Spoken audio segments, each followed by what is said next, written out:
Livro do Êxodo, capítulo 2, versículo 5. Capítulo 3 e versículo 5. Do mesmo livro do Êxodo.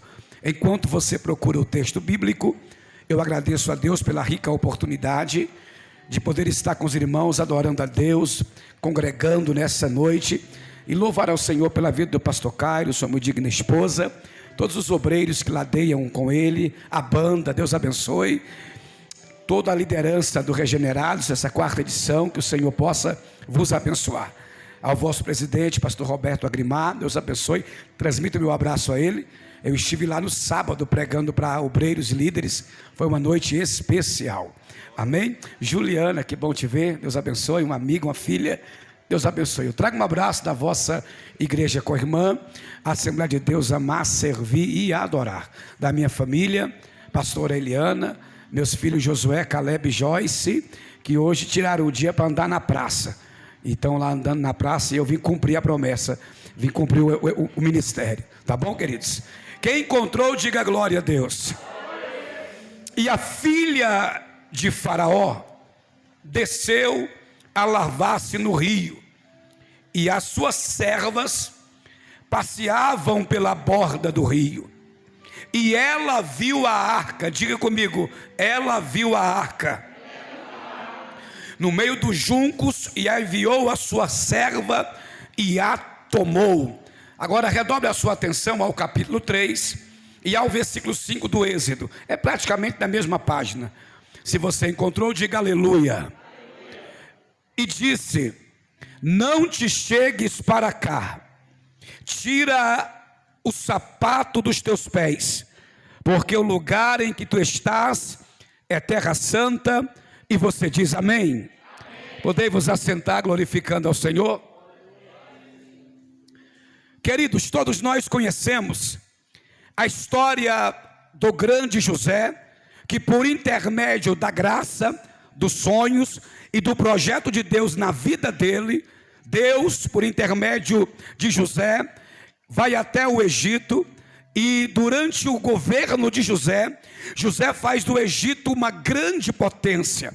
A Bíblia diz que quando José começa a governar o Egito vai prosperar em todas as áreas naqueles dias. Diz a Bíblia que José então vai até o grande Faraó, e se aproxima do grande Faraó, e faz o Faraó um pedido: permita-me trazer papai Jacó, permita-me trazer meus irmãos, para que eles possam habitar comigo aqui também, aqui no Egito. Faraó, porque viu a graça de Deus na vida de José, e viu o sucesso de José no Egito, então Faraó dá ordem para que o patriarca Jacó e todos os irmãos de José entrem nas terras do Egito. A Bíblia diz então que o grande Faraó reserva as terras de Gósen, para ali habitar o patriarca Jó e todos os descendentes, que a Bíblia classifica em torno de 70 são os descendentes que entram nas terras do Egito e vão residir nas terras de Gósen. A Bíblia diz então que residindo na terra de Gósen, eles vão se multiplicando, eles vão crescendo. Ao passar dos anos, diz a Bíblia que morre a geração de Jacó e morre também a geração de José. Após morrer a geração de José, há uma ordem, há uma transição na ordem faraônica. Sai o antigo faraó e entra o novo faraó. O nome dele, Ramassés II. Ramassés II entra para assumir o governo do Egito, e quando ele assume o governo do Egito, diz a Bíblia que ele vai fazer uma varredura, e quando ele vai até as terras de Gósen, os hebreus que lá estão, que entraram em 70 na geração do patriarca Jacó, agora estão em mais de 600 mil, são 600 mil hebreus nas terras de Gósen, residindo nas terras do Egito. Então diz a Bíblia Sagrada que houve no coração de Ramassés II um desígnio maligno. Logo ele pensou: se esse povo continuar crescendo, este povo vai fazer aliança com outros reis e vão tomar o Egito, vão saquear o Egito. E a Bíblia diz que a preocupação no coração de Ramassés II foi essa. Só que Ramassés II não sabia que o maior segredo do povo de Deus, eu já vou começar a profetizar, e se você tem mão direita para receber, levanta. Deixa eu ver, levanta a tua mão. Qual é a profecia aqui, pastor? A profecia é essa: povo de Deus não toma nada de ninguém. Povo de Deus não toma nada de ninguém. O povo de Deus conquista. É diferente, glória a Deus. Então diz a Bíblia que Ramassés II coloca no coração este projeto, e ele dá um decreto dizendo: vamos aumentar as cargas, vamos aumentar o trabalho dos hebreus no Egito, e os hebreus vão parar de crescer. Vamos aumentar a aflição, vamos aumentar a peleja, vamos aumentar a prova, e este povo para de crescer. Só que o que Ramassés II não sabia é que o povo de Deus tem alguns segredos, que eu quero falar sobre um nessa noite aqui com você. O segredo que Ramassés II não sabia é que é o povo de Deus, a igreja, ela é assim: quanto mais trabalho, mais ela cresce. Quanto mais aflição, mais ela cresce. Alguém levantou a mão, eu vou repetir: quanto mais trabalho, mais a igreja cresce. Quanto mais aflição, mais a igreja cresce. Quanto mais perseguição, mais a igreja cresce. Quanto mais peleja, mais a igreja cresce. Quanto mais luta, mais a igreja cresce. Pega na mão desse crente do seu lado aí e diga: não se preocupe com o trabalho, não se preocupe com a prova, não se preocupe com a aflição. Quanto mais aflição, quanto mais prova, mais crescimento. Aleluia. Trabalho não mata crente, prova não mata crente, aflição não mata crente. Quanto mais trabalho, mais o povo ora. Quanto mais prova, mais o povo ora. Quanto mais aflição, mais o povo vem para a igreja. Faraó não sabia este grande segredo da igreja. Então diz a Bíblia que quando ele aumenta as cargas, ele passa a varredura, e o povo hebreu continua crescendo nas terras de Gósen. É interessante porque ele continua percebendo que o povo está crescendo. Então ele vai lançar agora um decreto, e o decreto é terrível. Que decreto é esse? Diz a Bíblia então que Ramassés II lança o decreto e manda colar o decreto em todas as portas das mulheres hebreias. E o decreto é esse: todo menino, toda criança, mulher que engravidar, a partir desse decreto, a ordem para as parteiras é: se for menina, deixa viver. Se for menino, então mata. Menino mata, menina deixa viver. A Bíblia diz que quando eles estão colando o decreto nas portas das hebreias, tem uma mulher de Deus, tem uma mulher de oração, tem uma mulher de garra, tem uma mulher de temor. Ela está buscando a Deus, e a Bíblia diz que ela está gerando, ela está dando a luz. E no período em que ela está dando a luz, lança-se o decreto nas ordens da ordem faraônica. A Bíblia diz que Poá e Cifra, as duas parteiras, estão dentro da casa de Joquebede, e dentro da casa de Joquebede, elas olham uma para a outra e parece que eu estou lá. A cena é essa: e agora? Se for menino, a gente mata. Se for menina, deixa viver. E Joquebede vai dar a luz, e no ato que Joquebede dar a luz, oh glória, que elas tiram a Manachandarai, que elas tiram a criança. Poá e Cifra, uma vira para a outra e diz: não tem como matar, não dá para matar. A outra diz: você mata? Ela diz: eu não. Você mata? Eu também não. Poá e Cifra então protege a criança e coloca o menino. Parece que eu estou vendo o coração de Joquebede aflito. Me diz o sexo da criança, me diz o sexo do menino. E Poá e Cifra olham uma para a outra e diz: Joquebede, eu vou colocar no teu colo um grande problema. É um menino, aleluia. Diz a Bíblia então que o menino nasce. É interessante, porque durante um decreto está nascendo um projeto. Durante o, eu vou aqui até Amanachou, Uramanagai, durante durante o decreto está nascendo um projeto. Durante um decreto está nascendo um projeto. Levanta a mão para receber a segunda profecia. Eu nunca vi projetos de Deus Satanás matar. Eu nunca vi projeto de Deus Faraó matar. Eu nunca vi projeto de Deus o mundo matar. Projetos de Deus tem que nascer. Oh glória, oh aleluia, eu sinto a glória de Deus aqui, aleluia. Então diz a Bíblia que o menino nasce, Cifra e Poá coloca o menino no colo de Joquebede. No colo de Joquebede, músicos, o menino é um grande problema. No colo de Joquebede, o menino é um problema. Por quê, pastor? Como esconder o menino de Faraó? E se o menino chorar na casa, os guardas podem passar e tentar levar e matar o menino.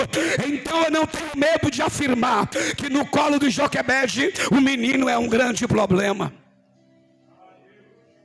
Agora olhe para mim, porque enquanto no colo de Joquebede o menino é um problema, o céu está olhando e dizendo para Joquebede é um grande problema.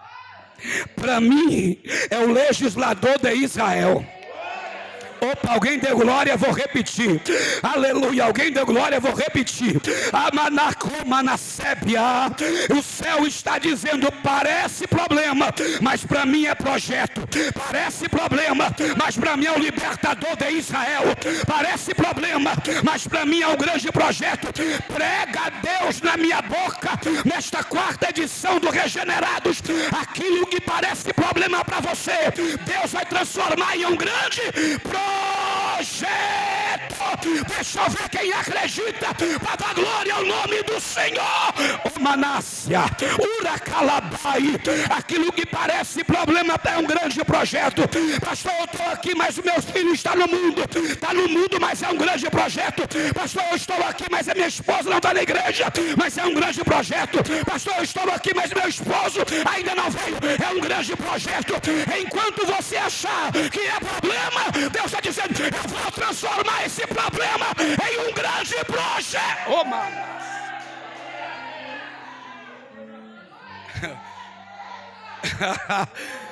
Para Joquebede problema, para Deus projeto. A Bíblia diz então que o menino cresce. Primeiro mês, Joquebede consegue esconder o menino. Segundo mês, Joquebede consegue esconder o menino. Terceiro mês, Joquebede olha para o menino e diz, não tem como esconder. E realmente ela tem toda a razão. Por quê, pastor? Eu nunca vi projeto de Deus ficar escondido. Eu vou repetir porque alguém deu glória e isso é bacana. Eu nunca vi projeto de Deus ficar escondido. Prega Deus na minha boca nesta noite para a tua vida. Na quarta edição do Regenerados, eu vou revelar o teu projeto. O teu projeto não nasceu para ficar escondido. Vou repetir para alguém da glória. O teu projeto não nasceu para ficar escondido.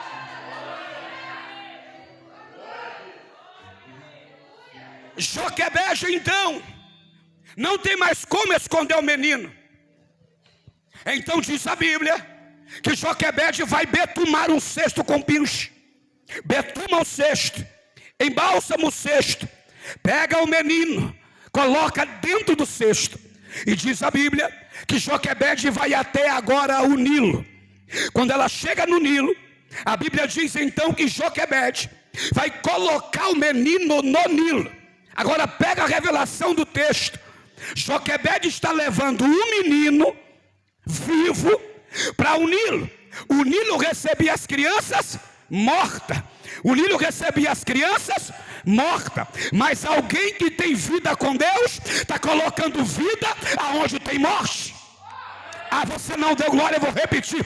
Joquebede está indo na contramão da lógica. No lugar de morte, ela está levando vida. No lugar de morte, ela está levando vida. Regenerado é assim. Todo regenerado aonde chega, a morte tem que sair. Todo regenerado aonde chega, entra a vida e sai a morte. Entra a vida e sai a morte. Joquebede pega o menino, no lugar de morte coloca a vida. Porque, irmãos, regenerado, salvo em Cristo, liberto em Cristo é assim. Aonde ele chega, aonde ela chega, se ela levantar a oração, aquilo vira um altar. Vou repetir: mulher de Deus, regenerado por Deus, liberto por Deus, transformado por Deus, cheio do Espírito Santo, é assim. Aonde ele chega, ele transforma aquele lugar em altar. Em altar. Ainda mais se levantar clamor. Joquebede pega o menino, coloca no Nilo e vai fazer a sua oração, porque é desse jeito que acontece. A Bíblia diz então que o Nilo, que era lugar de morte, agora é lugar de altar, agora é lugar de vida. Dois rios na Bíblia entraram para a história porque viraram altar. O primeiro rio é o Nilo, virou altar, mas o segundo rio é o Jordão. Diz a Bíblia em Josué 3:5 que Deus disse: Josué, santificai-vos, porque amanhã farei uma maravilha no meio de vós. Josué santifica o povo, separa 12 sacerdotes, vão até a borda do Jordão. O Jordão está enchente, está em cheia, mas quando ele pisa no Jordão com a arca do Senhor, as águas mingam até as canelas e o povo passa o Jordão em seco. No meio do Jordão, olhe para cá, no meio do Jordão, Deus dá uma ordem a Josué. Josué separa 12 homens, pega 12 pedras grandes e vai levantar o altar das 12 pedras tiradas do Jordão. Levanta o altar em Gilgal, e em Gilgal haverá um altar do Jordão como um memorial ao Deus de Abraão, ao Deus de Isaac e ao Deus de Jacó. Há um memorial ao Deus que abre e ninguém fecha, fecha e ninguém abre. Um memorial ao Deus do impossível, ao Deus tremendo, ao Deus justo, ao Deus poderoso. Eu vou ficar aqui agradecendo a Deus até você dar glória ao Deus grande, ao Deus poderoso, ao inacessível, ao imutável, ao soberano, ao justo, ao fiel. O rio Jordão agora vai se transformar em um altar à luz da Bíblia. Prova isso, pastor. Prova. 2 de Reis, capítulo 5. A menina diz à senhora: ai, minha senhora, se o meu senhor soubesse que lá em Israel tem um profeta, ele o curaria da lepra, meu senhor ia lá. Então diz a Bíblia que Naamã ouve a esposa e vai até o profeta Eliseu. Quando ele chega no profeta Eliseu, Eliseu diz: eu não curo ninguém, eu não limpo ninguém, eu não salvo ninguém, mas o altar purifica, o altar limpa, o altar transforma, o altar cura. Qual é o altar, pastor? O Jordão. Vai até o altar do Jordão, aleluia, mergulha 7 vezes lá e tu vai ficar curado da lepra. Altar purifica, altar limpa. Daqui você está ouvindo a palavra que vai limpar a tua casa, vai limpar a tua Manácia, vai limpar a tua família. Altar. Prova isso, pastor. 2 de Reis, tem jovens trabalhando na escola de profeta, que Eliseu tirou de Gil de Ramá, está construindo ela em Gilgal, próximo ao Jordão. O jovem perde o machado, e a Bíblia diz que quando ele perde o machado, alguém diz, Eliseu se aproxima do jovem e diz: me diz aonde caiu. O jovem diz: ai, meu senhor, o machado era emprestado e caiu nas águas do Jordão, caiu exatamente no altar. E tudo que cai no altar, tudo que cai no altar, o altar devolve. Devolve, pastor. Traz a sua oferta, coloca no altar. No outro dia Deus abre uma porta. Traz o seu dízimo, coloca no altar. No outro dia Deus repreende o devorador. Traga o seu voto e coloca no altar. Deus traz o que você precisa. Tudo que você coloca no altar, o altar devolve. Eu nunca vi o altar de ficar com nada de ninguém. Tudo que é depositado no altar, o altar devolve em dobro. Pastor, prova que o Jordão virou altar. Vamos lá. A igreja de João Batista está localizada nas regiões do Jordão. O Jordão é o altar de João Batista. João Batista está batizando no Jordão. E olha que interessante, João Batista está batizando cobra. João Batista está batizando víbora, serpentes. E é interessante porque João Batista batiza cobra e sai ovelha. Batiza cascavel e sai ovelha. Batiza surucucu cruzeiro e sai ovelha. Batiza serpente, eu vou ficar aqui até você dar glória, e sai ovelha. Batiza sucuri e sai ovelha. Só que de repente João vai lá e vai dizer: João, que cobra é essa que está aí, João? Isso é caninana, isso é serpente do deserto. Aí João diz: não é cobra, não é víbora, isso aí é o Cordeiro de Deus que tira o pecado do mundo. Agora a pergunta, olha para cá, a pergunta é essa: se João está batizando cobra e sai ovelha, e se batizar cordeiro, vai sair o que do Jordão? Eu vou lhe responder: João batiza cordeiro e sai leão. Batiza cordeiro e sai leão. Batiza cordeiro e sai leão.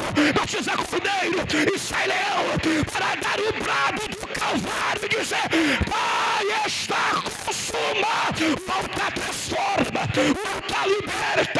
Joquebede faz do Nilo um grande altar.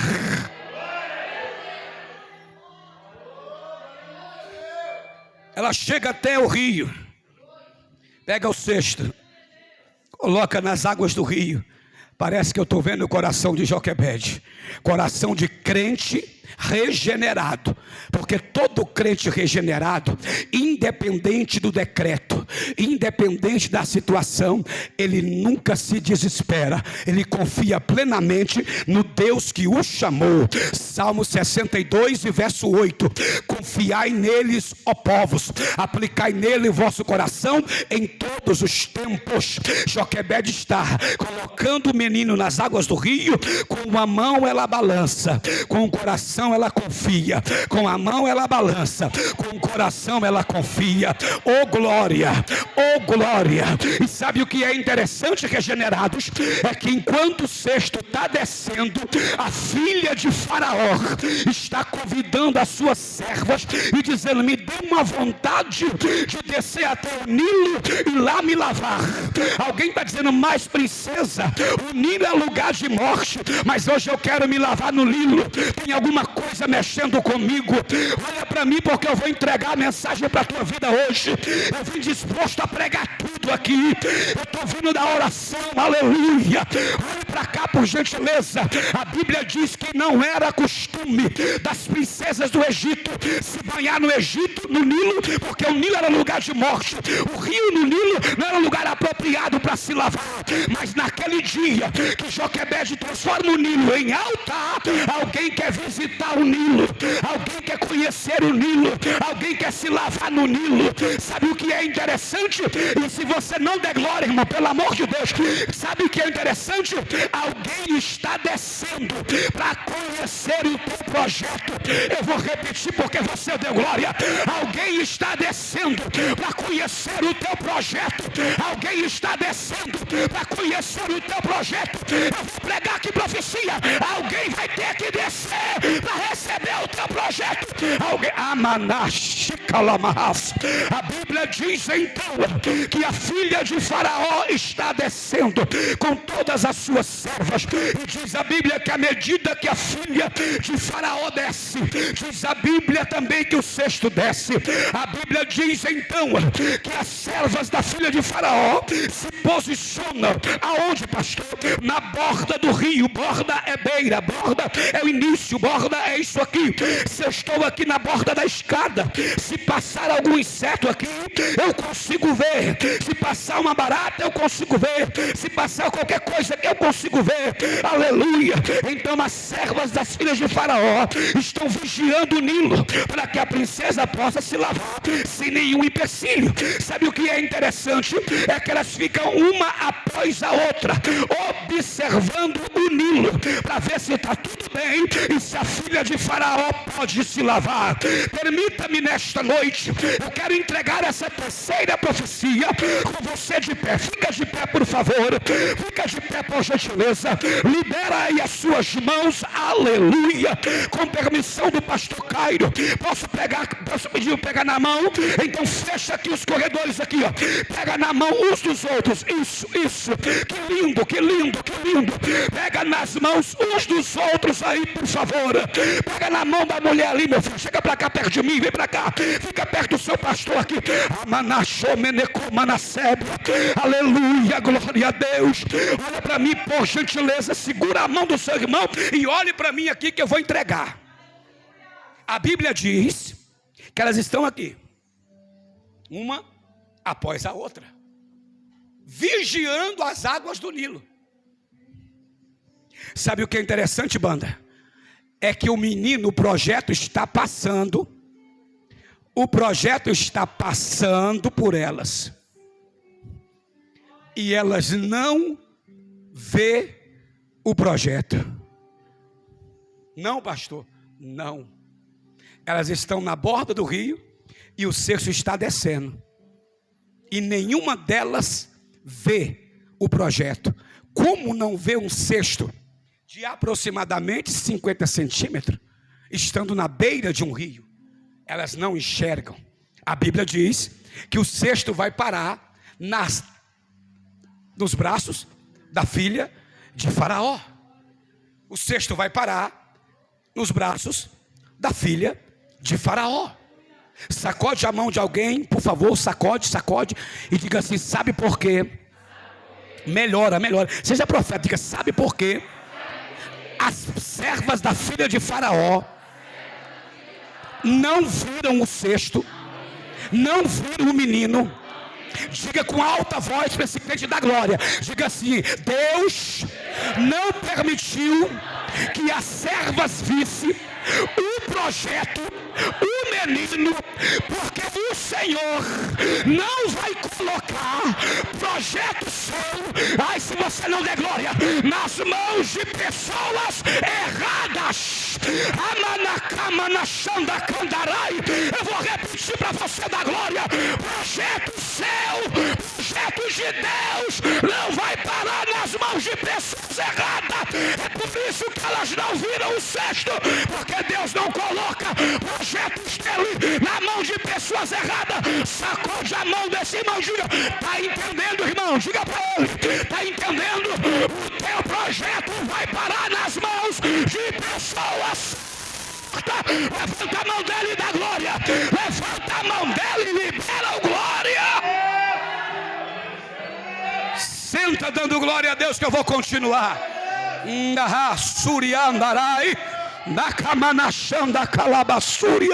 Sabe por que Deus colocou esse projeto? Sabe por que Deus colocou essa obra aqui nas mãos do Senhor? Porque Deus não coloca projeto dele nas mãos de quem não tem condição de sustentar. Então vou dar Amanácia, Comanácia. Levanta a mão direita ao céu que eu vou entregar. Deus não coloca projeto dele nas mãos de quem não pode prover, cuidar, zelar, sustentar. Eu vou repetir: Deus não coloca projetos dele nas mãos de quem não pode cuidar, zelar, proteger, prover e promover. Todo projeto de Deus tem alguém para sustentar.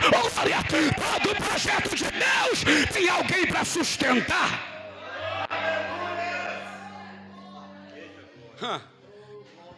Olha o tamanho dessa obra. Por que essa obra veio parar aqui? Porque Deus sabe que aqui alguém tem condição de prover, sustentar e cuidar. E eu tenho uma palavra profética: não vai demorar. Jesus está enviando recurso e breve a inauguração vai acontecer, porque esse projeto é de Deus.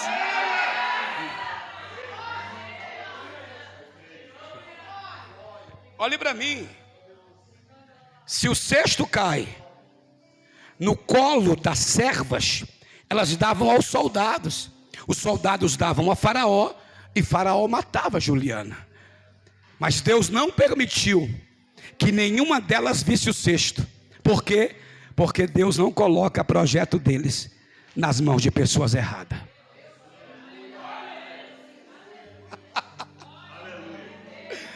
Eita glória! Agora sabe o que é lindo? É que diz a Bíblia que ela viu a arca no meio do junco. Quando ela abre a arca, o menino chorou. O menino.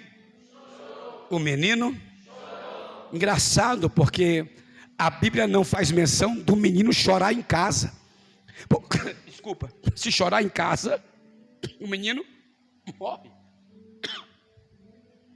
Mas ele vai chorar onde? Nos braços de quem pode proteger, cuidar. Alguém entendeu? Proteger, cuidar, zelar, promover. E quer uma palavra nessa noite? É o segundo dia, pastor? Terceiro dia? Quer uma palavra no segundo dia do Regenerados? Todo projeto de Deus tem que passar pelas lágrimas. Pastor, eu estou chorando. Está chorando porque tem projeto. E se tem lágrimas no teu projeto, duas coisas: tem resiliência, confiabilidade e sustentabilidade. Eu tenho medo de projetos que não nascem debaixo de lágrimas. Eu tenho medo de projetos que não nascem debaixo de lágrimas, debaixo de dor. Todo projeto de Deus passa pelas lágrimas, e não existe nada mais poderoso do que as lágrimas. Eu poderia passar aqui 30 minutos falando sobre lágrimas e o poder da lágrima, mas eu preciso concluir a mensagem de hoje no segundo dia do Regenerado. Sabe por que o teu projeto vai viver? Porque tem lágrima. Sabe por que o teu filho não vai morrer? Porque tem lágrima. Sabe por que Deus vai alcançar a tua casa? Porque tem lágrima. Sabe por que Deus não vai permitir que a tua empresa feche?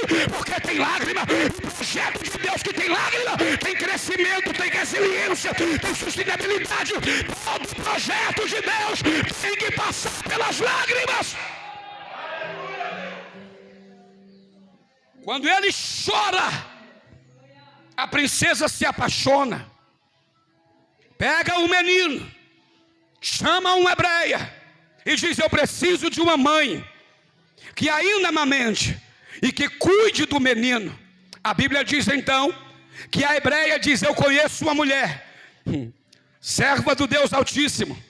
E a Bíblia diz que o menino que Joquebede colocou no altar vai voltar para os braços da mãe, porque colocou no altar. Quer uma palavra nesse segundo dia do Regenerados? Aprenda a colocar as tuas coisas no altar, porque ainda que parece perdido ou distante, uma hora volta para os teus braços. E sabe o que é mais lindo? É que o projeto volta sustentando a casa. Ah, você não deu glória, eu vou repetir. Eu disse nesta noite que tudo aquilo que você coloca no altar, o altar devolve. Eu nunca vi, pastor Cairo, ninguém depositar nada no altar e o altar não devolver em dobro. Aleluia. Deixa eu dar um rápido testemunho para a glória de Deus. Eu estou há 10 anos nessa cidade. Em 10 anos eu consegui fazer 5 casas. Fiz um ano passado para uma irmã aqui em São José. Tem exatamente um ano que eu entreguei a 5ª casa. Ninguém sabe, ninguém viu, não postei nada. Aleluia. Porque não precisa postar para ninguém ver. Você tem que fazer para o céu enxergar. Eu entreguei a casa para a irmã o ano passado no São José, prontinha para a glória de Deus. Eu pagava uma casa de R$930, mas eu entreguei a casa dela. Agora eu vou lhes contar o testemunho.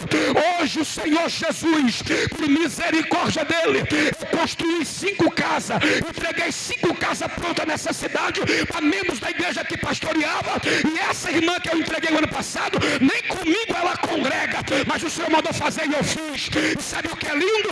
Eu pagava uma casa de R$935 ao mês. O Senhor me deu duas casas próprias na cidade, no mesmo lote. Hoje eu não pago mais a caixa, eu moro em duas casas próprias. A casa que eu moro hoje, eu me perco dentro dela, irmão. Tem hora que eu fico perdido, são mais de 5 quartos, são duas casas no mesmo lote. Sabe o que é isso? É o Deus que dá quando você coloca no alto. Não tenha medo de investir nesta obra, não tenha medo de doar nesta obra. Quando o pastor fazer a campanha, traga para cá, entra na campanha, o Jeová vai te devolver em dobro. Só quem crê libera o glória. Irmãos, tem hora que eu chego em casa, eu fico besta na minha sala. Eu vejo o meu carro na minha garagem. Há 1 ano e pouco, há 2 anos e pouco, eu coloquei placa de venda para ir embora da cidade. E hoje, ficando na cidade por misericórdia de Deus e por mando de Deus, Deus me deu 2 casas próprias. Eu não sei como que consegui pagar 160 mil. Até hoje não sei como. Eu só sei que estou lá morando em 2 casas próprias. Por quê, pastor? Porque eu aprendi a depositar no altar. A Bíblia diz então que o menino vai para o colo da mãe. Agora olhe para cá. No colo de Joquebede, servo. No colo da princesa, príncipe. No colo da Joquebede, servo. No colo da princesa, príncipe. Todo o projeto de Deus tem que passar por metamorfoses. No colo da princesa, príncipe. No colo de Joquebede, servo. É Deus mudando o teu projeto. É Deus transformando o teu projeto. E sabe o que é lindo? Sabe o que é lindo? É que a Bíblia diz que a princesa, quando o menino cresce, ela vai dar nome ao menino. Posso pregar, pastor? Posso ficar à vontade? Eu não tenho medo de pregar, viu, irmãos? Eu não vim aqui por agenda. Não, eu vim aqui porque sou servo de Deus e gosto de cooperar com a obra. Mas eu sou fiel naquilo que Deus me entrega. Sabe por quê que a Joquebede, mãe biológica, não colocou nome no menino? O certo seria Deus honrar quem? A mãe, que entregou no Nilo. Só que Deus não dá essa honra a Joquebede. Deus dá essa honra a quem? Protege, cuida, zela e provê.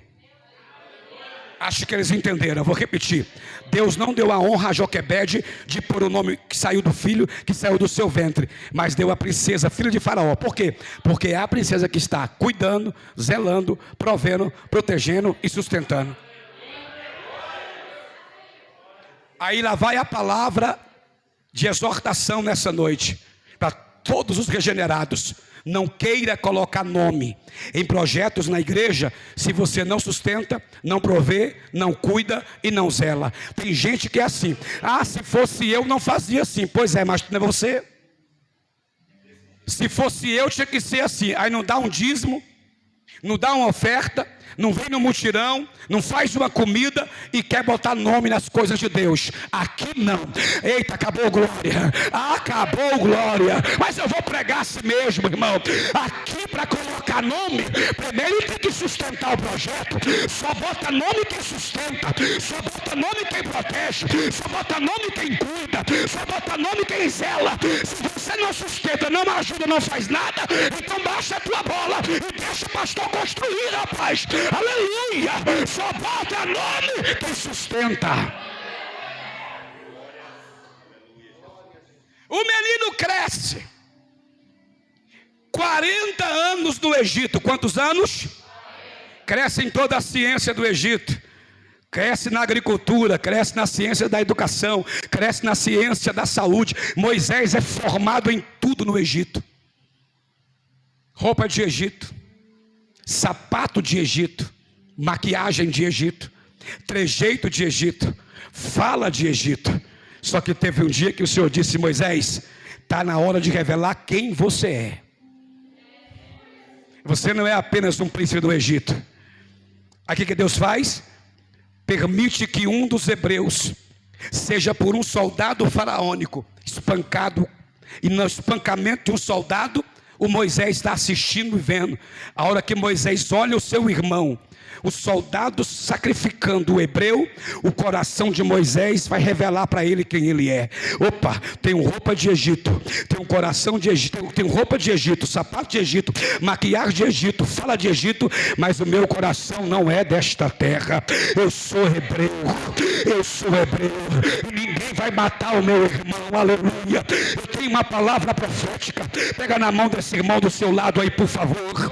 Quando Moisés vai pelejar pela vida de um hebreu, Moisés está ensinando que nós não podemos permitir matar os nossos irmãos. Está escravo, mas é teu irmão. Não está pregando, mas é teu irmão. Não está cantando, mas é teu irmão. Não está congregando, mas é teu irmão.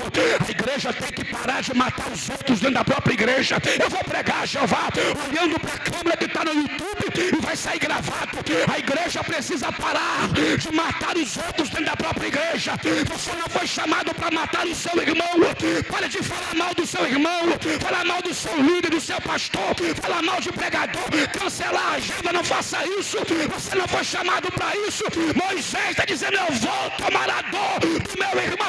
Aprenda a proteger o seu irmão, e a igreja terá um crescimento extraordinário nesta cidade. Enquanto nessa cidade pastores matar pastores, pregadores acusar pregadores, não tem crescimento. Mas prega Deus da minha boca, ninguém vai matar ninguém, ninguém vai cancelar ninguém. Nós somos irmãos e vamos cuidar uns dos outros. Por causa disso, Moisés vai para o deserto. Para onde? Deserto. Quando chega no deserto, Moisés constitui família, casa com a filha de Jetro e vai pastorear ovelhas. Olha que interessante. De príncipe a pastor, de palácio a deserto. Quer uma palavra? Às vezes Deus, e eu sou testemunho viva disso, nos tira dos palácios e nos coloca no deserto. E alguém pensa: morreu, acabou. De repente Deus apresenta um projeto e diz: não é que ele está vivo? Todo mundo achou que o príncipe tinha morrido.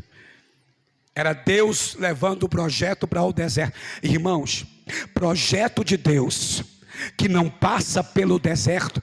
Olha para o precursor de Jesus Cristo, João Batista. Quando nasce, a Bíblia diz que Deus deu uma ordem a Zacarias e a Isabel: pega o menino e leva para o deserto.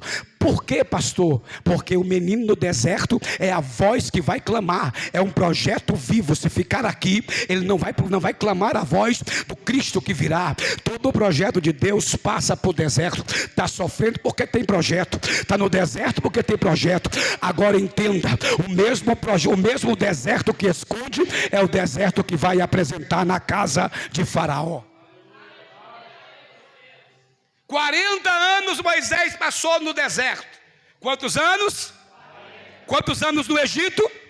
40 mais 40? 80 anos de idade. Uma pessoa com 80 anos de idade já viu tudo, sim ou não? Sim ou não? Minha mãe tem 82 anos, está bem velhinha, está até esquecendo algumas coisas. Ela já viu muita coisa nessa vida. Sim ou não?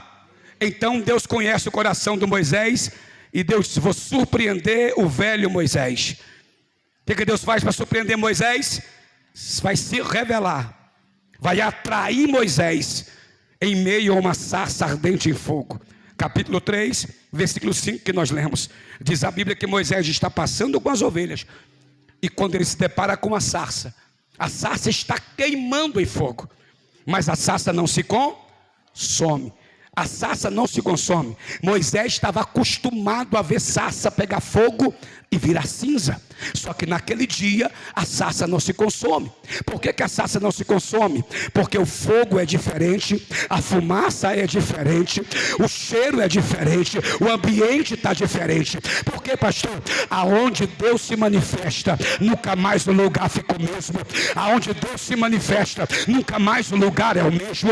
Diz então a Bíblia que Moisés olha olha e se depara, Moisés está surpreso, Moisés está surpreendido, olhando para a sarça ardendo em fogo, e diz a Bíblia que de tamanha foi o temor, que Moisés vira descosta, e a sarça está ardendo em fogo.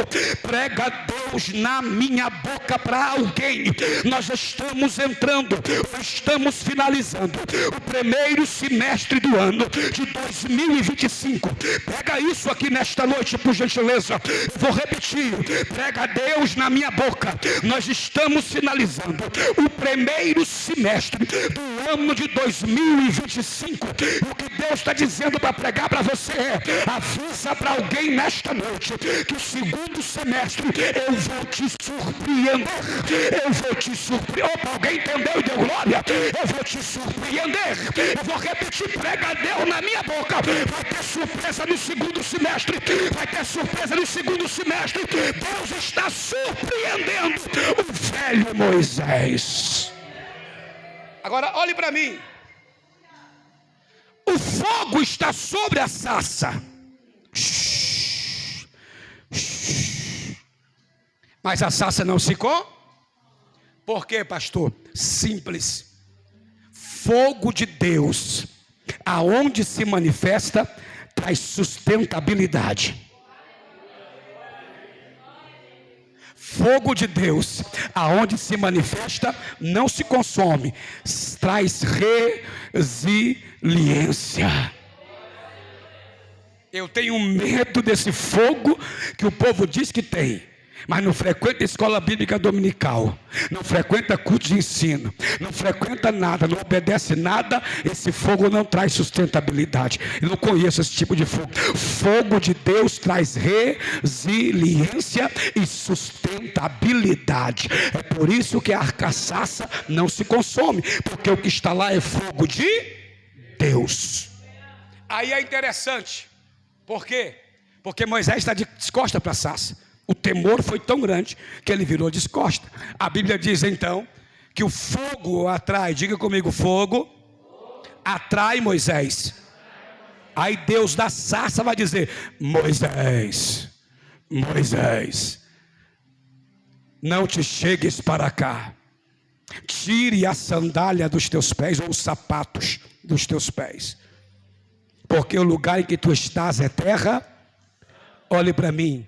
Você acha que o sapato era do Egito? É claro que não.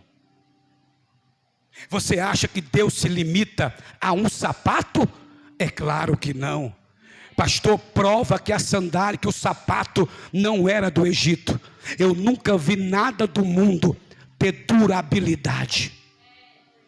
Eu vou repetir: eu nunca vi nada do mundo ter durabilidade. Tudo desse mundo fica velho, apodrece e acaba. Vou repetir: tudo que é do mundo tem prazo de validade, fica velho, apodrece e acaba. Então não queira usar as coisas do mundo, porque as coisas do mundo fica velho, acaba, apodrece e tem prazo de validade. A sandália nunca foi do Egito. Até porque eu só conheço um sapato, eu só conheço uma roupa, que durante os 40 anos que peregrinou o povo no deserto, quanto mais o povo andava, mais o sapato ficava novo. Quanto mais o povo andava, mais a roupa ficava nova. Só isso. Por quê, pastor? Porque tudo que é de Deus não se perde. Tudo que é de Deus não tem prazo de validade. É por isso que o sapato não é Deus não limita ao Egito. Agora olha para cá. A sarça ardendo em fogo surpreende o Moisés com 80 anos. Mas é a voz que sai da sarça que vai dirigir o Moisés agora. Fogo atrai, mas é a voz que nos conduz. Fogo atrai, mas é a voz que nos dirige. Queira andar no fogo, mas nunca se esqueça da voz de Deus. Queira andar no fogo, passear no fogo, pular no fogo, mas é a voz de Deus que vai te guiar. É a voz de Deus que vai te apresentar. É a voz de Deus que vai te sustentar. Moisés, tire o sapato dos teus pés. Então Moisés tira o sapato. quando ele tira o sapato, aí eu vou lhes revelar por que Deus mandou Moisés tirar o sapato. Era porque o lugar é santo e o sapato era do Egito? Não. Ruth capítulo 4, versículo 7.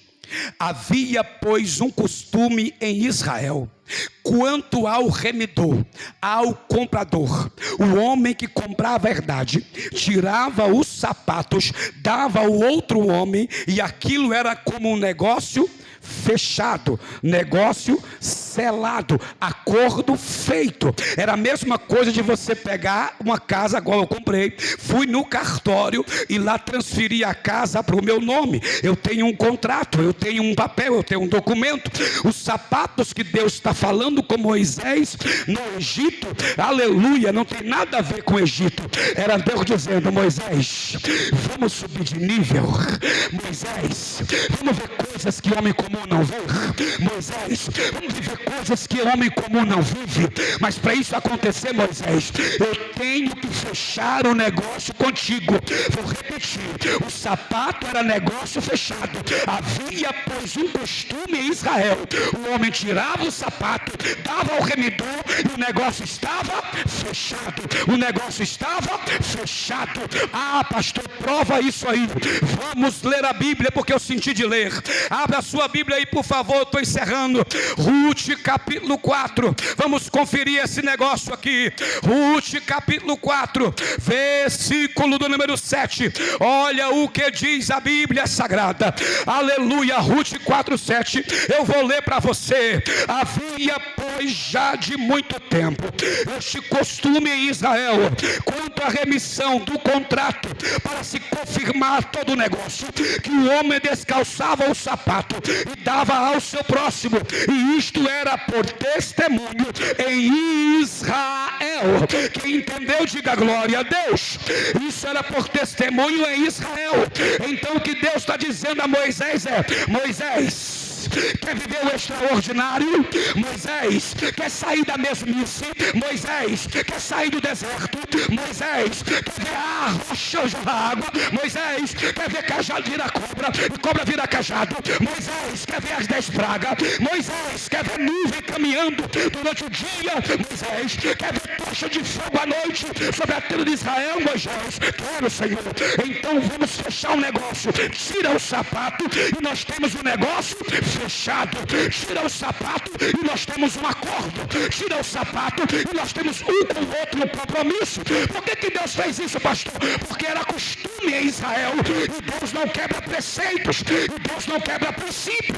Então Deus está mandando tirar o sapato para firmar um negócio com Moisés, e dali por diante, se você ler a Bíblia Sagrada, Deus vai começar. Moisés tira o sapato, fecha o negócio com Deus. Aí o versículo 7 e 6 de 3 de Êxodo, Deus vai revelar a Moisés que ele é. Moisés, agora temos um negócio. Moisés, agora temos um compromisso com o outro. E porque temos um compromisso, eu vou te revelar quem eu sou. Eu sou o grande eu sou. Eu sou o Deus de Abraão, o Deus de Isaac, o Deus de Jacó. Fica de pé. Eu sou o Deus de Abraão, o Deus de Isaac, o Deus de Jacó. Prepara o louvor aí, meninos. Eu sou o grande eu sou, que vou te enviar até o grande faraó. Eu sou o Deus de Abraão, o Deus de Isaac, o Deus de Jacó. Olha para mim, por favor, aqui. Olha para mim. Depois de tirar o sapato, firmar um compromisso com Deus, Deus está se revelando a Moisés.